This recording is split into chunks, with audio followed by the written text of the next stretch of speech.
Bismillahirrahmanirrahim. Assalamualaikum warahmatullahi wabarakatuh. Bertemu kembali dengan Ibu Iis Mintarsi dari SMA Negeri 1 Soreang. Alhamdulillah, pada kesempatan ini kita diberi kesehatan lahir dan batin sehingga bisa bertemu melalui video pembelajaran seperti yang sudah pernah kita lakukan. Untuk video pembelajaran kali ini, Ibu akan melanjutkan materi yang lalu yang masih berkaitan dengan bab 1 kelas 12, pertumbuhan dan perkembangan pada tumbuhan. Kita lanjutkan dengan materi berikutnya, yaitu faktor-faktor yang mempengaruhi pertumbuhan dan perkembangan pada tumbuhan. Di video yang lalu kita sudah menyimak mengenai bagaimana proses perkecambahan dan juga pertumbuhan, baik itu pertumbuhan primer maupun pertumbuhan sekunder.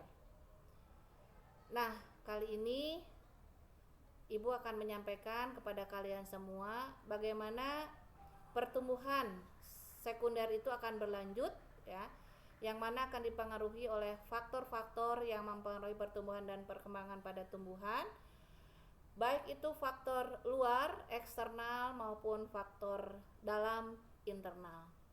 Mari kita bahas satu persatu. Faktor luar yaitu faktor dari luar tumbuhan yang tentu saja sangat mempengaruhi pertumbuhan dan perkembangan pada tumbuhan. Nah, apa saja yang termasuk ke dalam faktor luar? Yang termasuk ke dalam faktor luar itu adalah diantaranya nutrisi atau bahan makanan bagi tumbuhan, kemudian air, derajat keasaman, kadar garam, oksigen, cahaya, suhu, kelembaban, gravitasi, kemudian organisme yang berupa parasit dan juga herbivora yang kadang sering kita sebut sebagai hama, ya. Tentunya karena banyak faktor luar ini, tentunya Ibu tidak akan menjelaskan semuanya.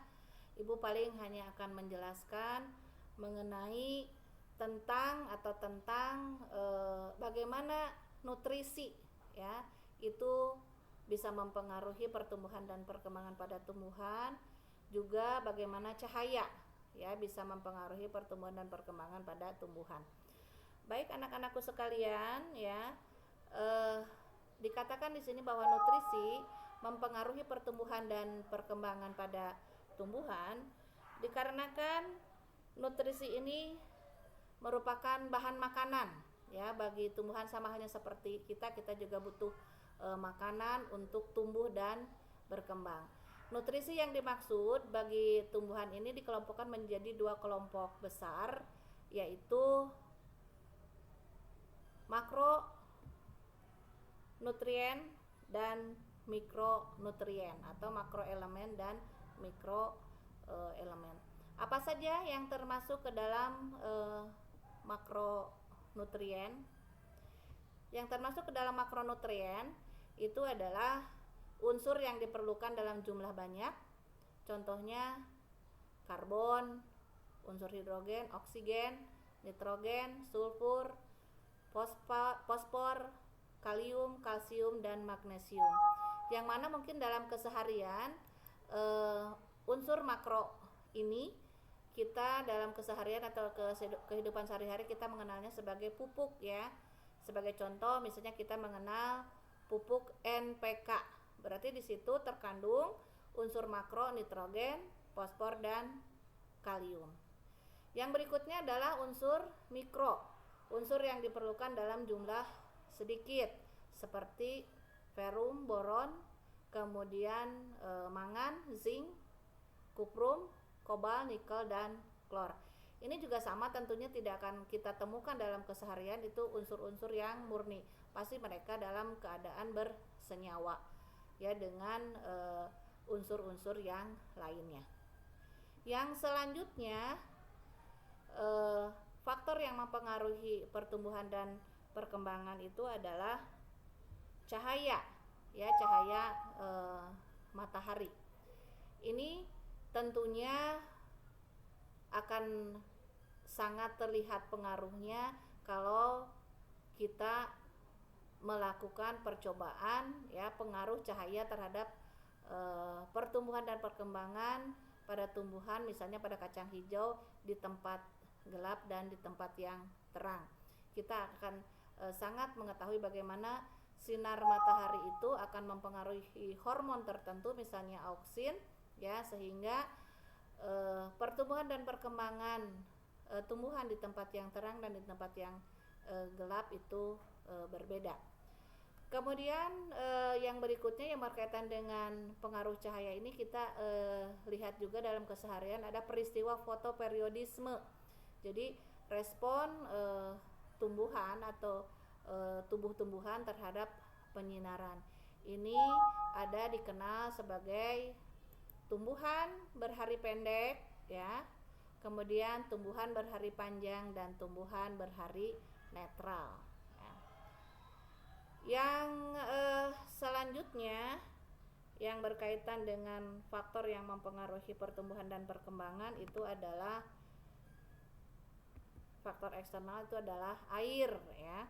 Nah, air ini sangat penting ya, sangat berpengaruh terutama di dalam proses perkecambahan. Kekurangan air di dalam perkecambahan maka akan sangat menghambat pertumbuhan berikutnya. Itu mungkin beberapa ya yang Ibu sampaikan mengenai faktor yang mempengaruhi pertumbuhan dan perkembangan pada tumbuhan, yang termasuk faktor eksternal. Nah, yang lainnya Ibu harapkan kalian bisa menemukan penjelasan-penjelasannya. Anak-anakku sekalian, faktor yang berikut yaitu adalah faktor dalam atau internal. Apa saja nih faktor internal ya? Jadi faktor yang ada di dalam tubuh tumbuhan itu sendiri. Faktor yang pertama itu adalah faktor gen, kemudian juga hormon ya, faktor hormon. Gen adalah faktor penentu sifat-sifat yang akan diwariskan kepada generasi berikutnya.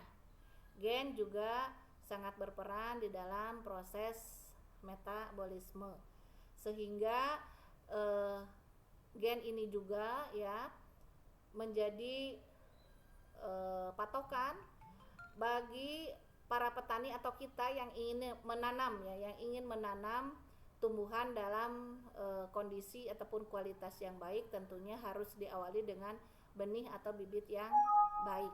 Nah, dari mana kita akan peroleh ya bibit atau benih yang berkualitas baik? Itu tentu saja ya yang sudah punya sertifikat itu akan ada khusus di toko-toko pertanian yang bersertifikat menjual bibit atau benih yang berkualitas unggul. Faktor internal yang kedua itu adalah hormon. Ini ada sekitar 7 macam hormon yang berpengaruh di dalam proses pertumbuhan dan perkembangan pada tumbuhan. Di antaranya auksin, gas etilen, asam absisat, asam traumalin, giberelin, sitokinin, dan kalin. Demikian seperti halnya juga pada faktor eksternal. Untuk hormon ini Ibu tidak akan menjelaskan semuanya. Kalian bisa mencari sendiri dan menemukan, kemudian mempelajarinya ya. Ibu paling hanya akan menjelaskan sedikit ya tentang hormon auksin dan juga gas etilen. Hormon auksin yang kita kenal termasuk sebagai hormon pertumbuhan pada tumbuhan. Ini sangat dipengaruhi oleh cahaya ya. Dan jika hormon auksin ini terkena sinar matahari atau cahaya, maka hormon auksin ini akan terurai, dampaknya akan terurai atau rusak ya, sehingga dampaknya akan menghambat pada pertumbuhan dan perkembangan tumbuhan.